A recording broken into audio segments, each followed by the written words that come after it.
Tonight on our news, new definitions of rape and consent may be on the way. And a mother left with only memories after a freak swing set death last week. Plus, the miles-long wait to pay respects to Queen Elizabeth II in London.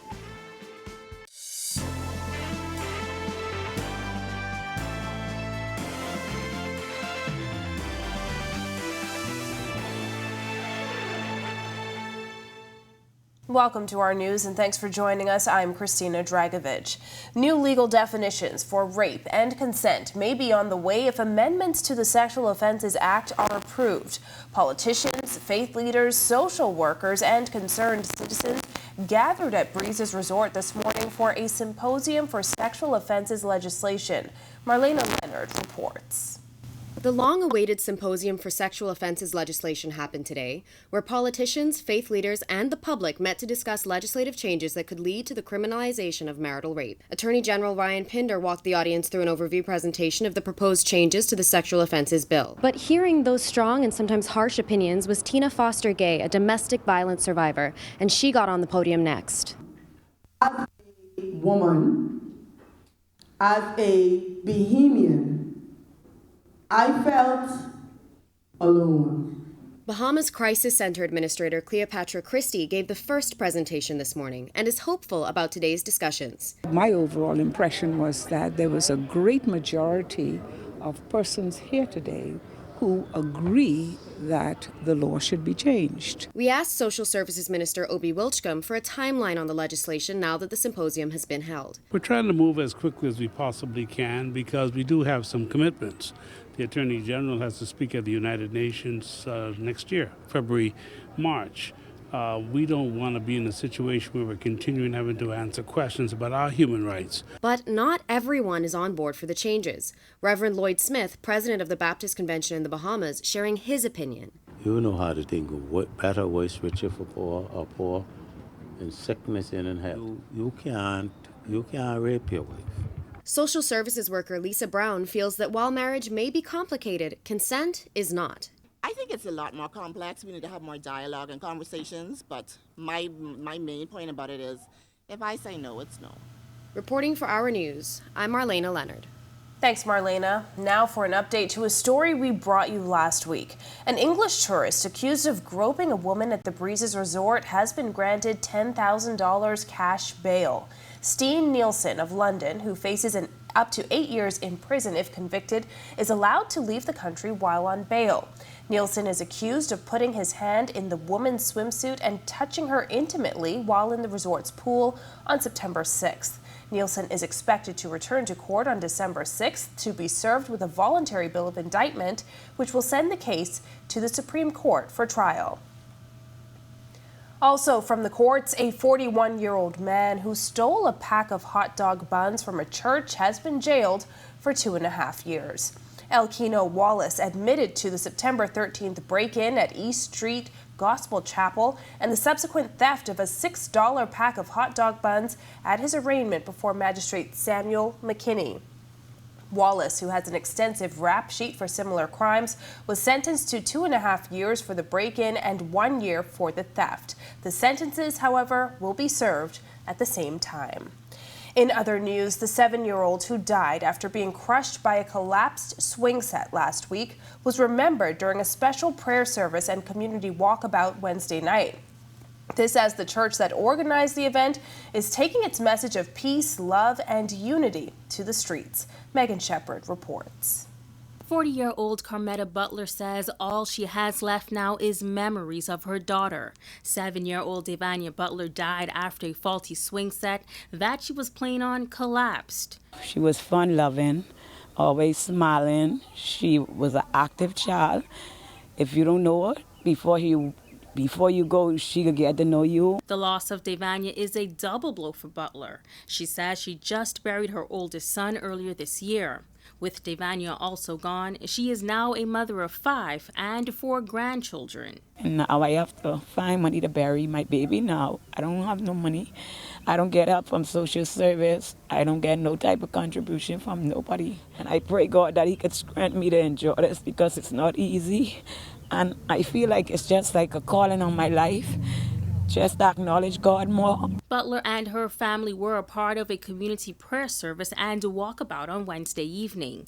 The event was hosted by Senior Pastor of Creative Christian Arts Ministries International, Apostle Henry Higgins. In times like these is when the church should show up and be the Christ that they cannot see to the all Bahamians who have the wherewithal to help her. Let's find a way to help her. Minister of National Security Wayne Monroe also showing his support for Butler. Not natural that parents bury their children. It usually happens the other way around, and so I don't have any idea what could be going through the mind of a parent preparing to bury her child or his child. Reporting for Our News, I'm Megan Shepard. Thanks, Megan. Meanwhile, millions of dollars has been pumped into Club Med Columbus Isle on San Salvador as the shuttered resort is set to reopen in a few weeks. Resort officials say the plan is to bring more than 10,000 international guests annually and hire hundreds of Bahamians. Berthany McDermott reports. After being closed for 2 years, the government signed a heads of agreement to mark the reopening of Club Med Columbus Isle on October 22nd. Resort owners have invested more than $5 million for this reopening, and according to Senior Vice President of Development and General Counsel Eileen Kett, the plan is to bring more than 15,000 international clients yearly.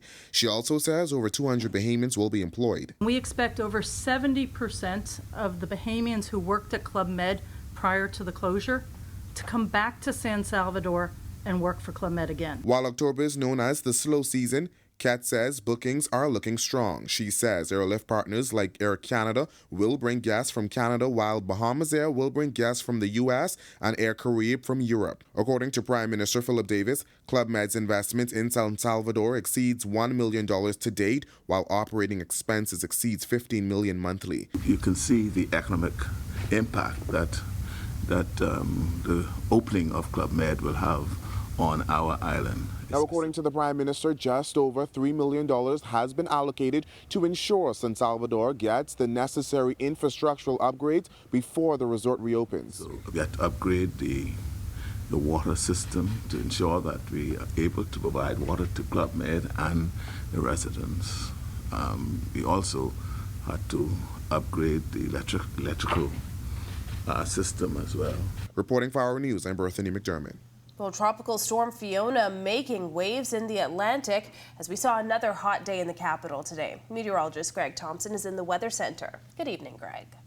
Thanks, Christina, and welcome everybody for our first look at weather on another humid evening. Temperatures comfortable, if not really nice out there right now. 83 degrees under partly cloudy skies. The winds out of the southeast, still bringing in some warm temperatures, but those feels like temperature under the 90-degree mark. Standing now at 88. Satellite view, radar composite, showers and isolated thunderstorms continuing across the northwest Bahamas. We still have that upper level, though, that's spinning across the central and southeastern islands. That extends all the way south of Cuba. But most of the moisture is to the north of us, and that's all associated with actually another frontal boundary up to the north. And we will continue to see some more showers and thunderstorms across the islands later on tonight through tomorrow. That's your first look at weather. Your extended forecast is still to come. Thanks, Greg. Still to come on Our News, how long would you wait to pay respects to the Queen? We'll tell you how long and how far some people are walking for a final goodbye. Plus, how one cabinet minister talks women in politics on the eve of the PLP's election win. And the only event to give you a trip around the world in one day is making a comeback. That's coming up when Our News returns. Queen Elizabeth, Britain's longest reigning monarch, will be laid to rest Monday, September 19th, in a state funeral televised around the world. Join RTV's Christina Dragovich and Jerome Sawyer and the Our News team for live coverage of Her Majesty's funeral. Tune in for live reports from London and a look at the Queen's legacy in the Commonwealth and the Bahamas. Watch it live starting this Monday at 5 a.m., September 19th, only on the RTV network. Brought to you in part by Island Pay.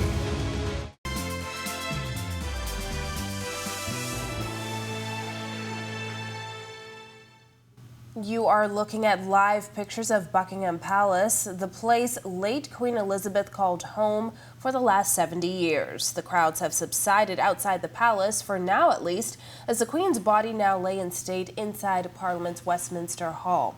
British Defense Secretary Ben Wallace standing guard by Queen Elizabeth's coffin today as the late monarch lay in state.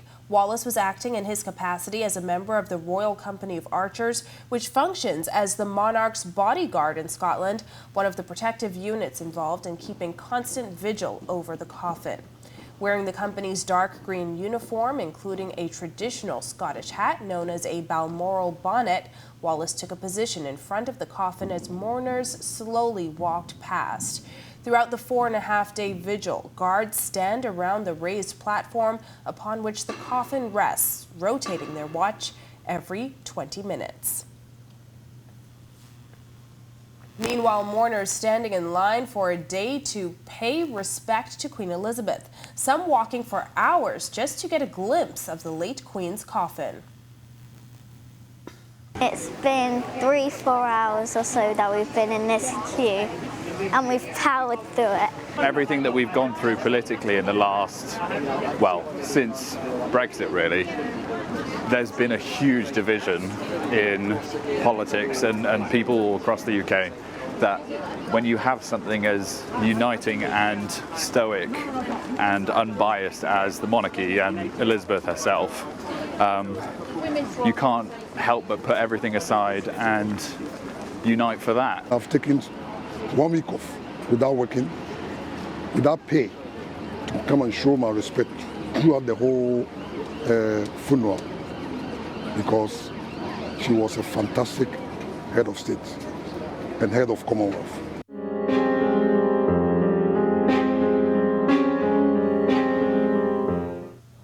On the eve of the anniversary of the PLP's election win, we continue our 1 year later series. Tonight, our Sasha Lightbourne sits down with Member of Parliament for Golden Gates and State Minister for the Public Service, Pia Glover-Roll, who says she believes she has accomplished a lot over the last year. Here's that story. Because at the end of the day, whether I decide to run again, whether I make it into the next term will be up to my constituents. That's how Golden Gates MP Pia Glover-Roll answered when we asked her whether she'd run in a 2026 general election. And if you weren't one that is able to employ balance prior to politics, this isn't the place to try and learn it. You should come in already understanding how to balance your life. She did share a concern she's noticed over the past year. The personal attacks. Yes, I'm a female, I'm a human being. You know, we always talk about women's rights or human rights. I'm a woman, but I'm a human being, and we all have feelings. We also asked a politician who's the mother of teenagers whether those personal attacks have impacted her children. Prior to coming into politics, I had the conversation. In fact, I got their blessing. But the cloud has a silver lining. You know, we sit on the sideline sometimes and say, if I were, this is what I would do. Now we are. And our Prime Minister has empowered us to have a voice in the conversation and to be able to make sure that we have a say in the way the policy and legislation is shaped. Now, there's much more that Glover-Roll has accomplished in her constituency. She's also been able to complete a number of capital works projects, engage scholarships for constituents, and remove derelict vehicles. When it comes to her ministerial posts, she says a number of industrial agreements have been signed with several unions. Reporting for our news, I'm Sasha Lightbourne. And on the other side of the aisle, leader of the official opposition, Michael Pintard, also giving his take on the Davis administration's first year in office. He's also reflecting on the former Minnis administration's time in office. Italia Hall reports. Leader of the Free National Movement, Michael Pintard, making a few admissions during my sit-down interview with the Grand Bahama MP. One of them was that the FNM could have moved more swiftly when it came to reconstruction and restoration efforts following Hurricane Dorian. Pintard summed up September 16, 2021 as a day the public spoke loud and clear, and the FNM, they accepted the outcome. The FNM leader sharing his views on the Progressive Liberal Party's performance over the past year. In terms of Dorian relief, they are failing at that. The expunging of records relative to, for example, COVID violations, we applaud that. But when you talk about what you have done relative to restoring the lives of persons who are still affected, who prior to the election you indicated you would have a remedy for their condition, this government has failed in that regard. And as for Grand Bahama, he says the economy is still lacking. He believes the sale of the Grand Lucayan Resort was oversold. And we warned the government, be careful selling dreams, telling people that it's a done deal when it was not. I believe we are now at the end of our second extension, and we are, again, 1 year later. What work, concrete work, not projected, concrete work has been done for the full year that they have been in office relative to the airport? And quite frankly, how do they know that they'll be ready in 2025? Pintard says he's not opposed to the government's initiatives, adding that it's time to work together. Not for attempts at cheap political shots when you do not have the moral authority to deliver them. Reporting for our news, I'm Italia Hall. It's now time for tonight's Financial Market Minute, brought to you by RF, your local investment bank.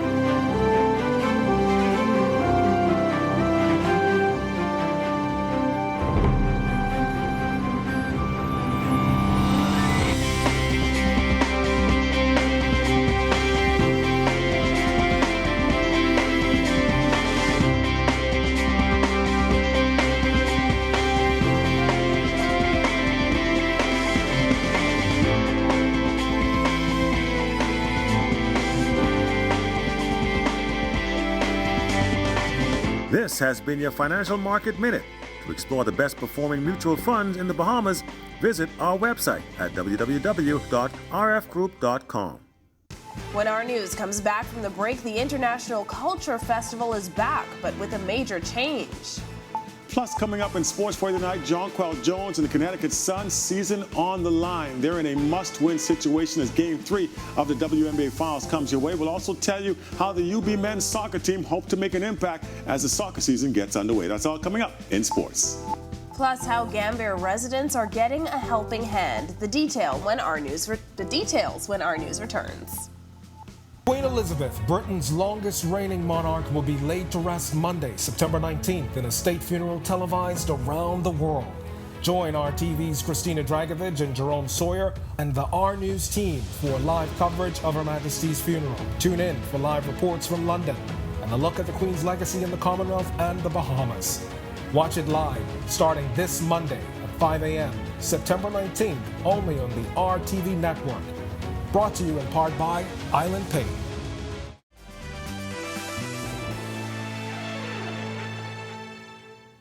This is our news. Welcome back. The International Culture Wine and Food Festival is back next month, but this time at a different location. Officials making the announcement during a press conference this morning. Our Italia Hall was there and has the details. The International Culture Wine and Food Festival is set to return after a 2-year break brought on by the COVID-19 pandemic. President Janet Johnson says attendees can expect a wide variety of food and drinks, but there will be some changes, like a change in location for the event. Usually the festival would be held at the Botanical Gardens, but due to renovations, Johnson says the event will be held at Collins House Gardens. We're very, very excited about this spot. We think it's going to be amazing. Managing Director at Collins House, Christopher Curry, says the location is rich in history and culture. Collins Gardens or grounds boasts expansive open green space of approximately 3 acres. A miniature Lucayan village, a natural pathway with a sculpture pond garden and sundial, as well as an intricately designed amphitheater. Dame Janet Boswick founded the festival some 20 years ago. I hope we have the most exciting festival. It has always been an excitement. The festival will be a cashless system. Canoe as well as Sand Dollar are partners. Gombe Kids is also on board. Now the festival will be held on October 22nd and 23rd. Reporting for our news, I'm Italia Hall. Thanks, Italia.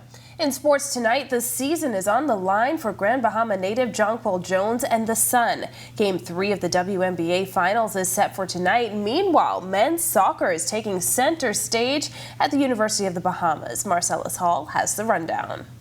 All right, thanks a lot, Christina. Welcome to our sports, everybody. I'm Marcellus Hall. The WNBA Finals have not gone well for Grand Bahama native Jonquil Jones and her Connecticut Sun.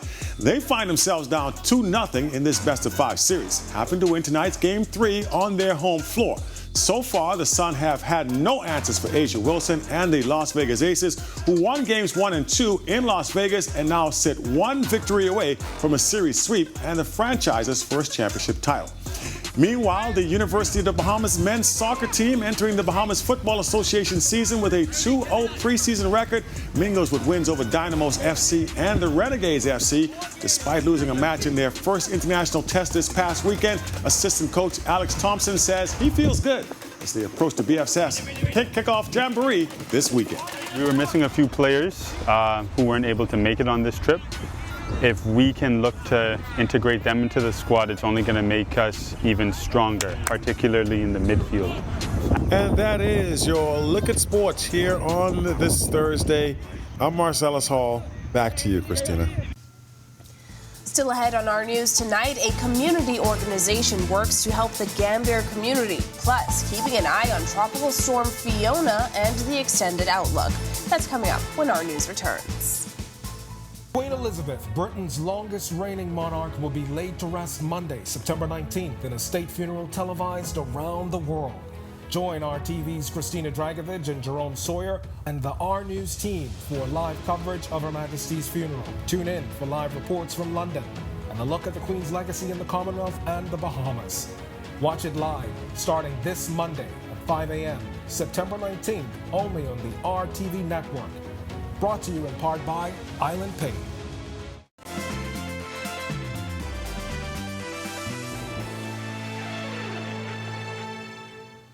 Welcome back to our news. Where is Tropical Storm Fiona headed? Greg Thompson is back in the Weather Center with a look ahead.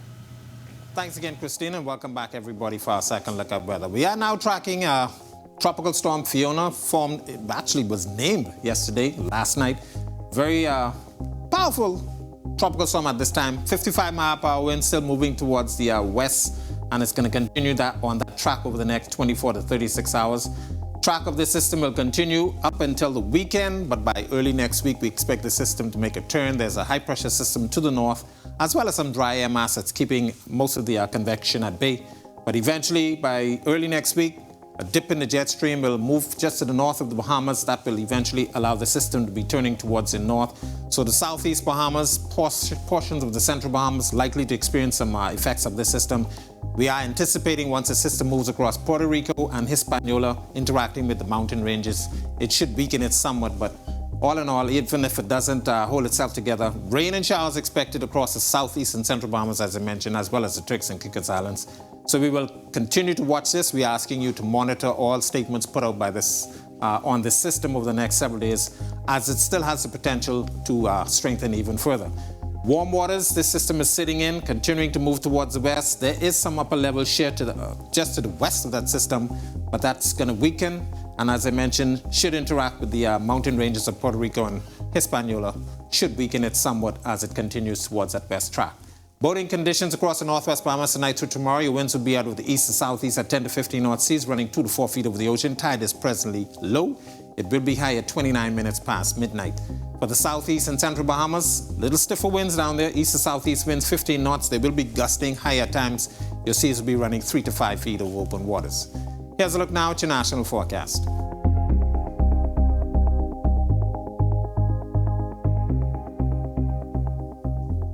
A look at your 7-day forecast. Pretty nice up until the weekend, but by early next week, all eyes will be concentrated on Fiona, which is going to be heading our way. So the central and southeast Bahamas, we're asking you guys to continue to monitor the progress of this system. That's a look at our weather. Make it a safe night, everybody. Thanks, Greg. A local organization needs your support as the Rotary Club of West Nassau continues to put service above self. President-elect of Rotary Club of West Nassau, Kendrick Christie, says the club will host a fundraiser next month. We've been in the Gambia community because we function out west in the West End area, and we've been assisting the Gambia community with numerous projects. And of course, those projects need funding. And so we have a community event and fundraising event on October 1st, 12 o'clock to 6 o'clock at OMG Bakery Grounds in Oaksfield. He says the proceeds will go toward assisting the Rotary Club with projects in the Gambia community. We've been in there putting garbage receptacles. We've had a back to school for kids. It's very cost is high inflation. We're also assisting the school and putting a security. They don't even have a security system, so we're putting a security system. So all of these things take funding, and so Rotary is the conduit to help the public help us to help those who are in need. Well, thank you for joining us for our news tonight. On behalf of the entire team, I'm Christina Dragovich. A brand new episode of On the Record with Jerome Sawyer is up next. Have a beautiful evening, Bahamas.